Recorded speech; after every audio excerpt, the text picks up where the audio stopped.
જ્યારે એકવાર ડૉક્ટર તેજસને અમદાવાદથી હું લઈને જતો હતો તો વારંવાર એ ગાડીમાં મને પૂછતા કે બાપાની કેવી સ્થિતિ છે, પરિસ્થિતિ છે, કંઈક તકલીફ, કંઈક તો હશે. બહુ જ મનમાં પોતે વાગોળતા હતા. અને સ્વામીને યાદ કરો, જમાતું નહોતું, પાણી પીવાતું નહોતું, બહાર નીકળાતું નહોતું, પડખું ફરાતું નહોતું.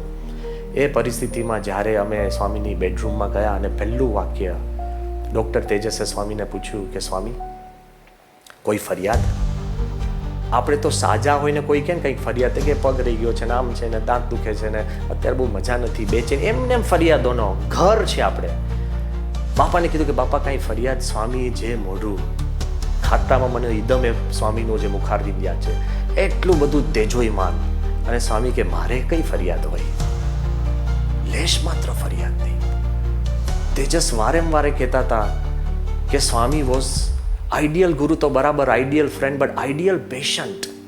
આ પરિસ્થિતિની અંદર પણ સ્વામીએ કોઈ દિવસ કોઈને ફરિયાદ કરી નથી.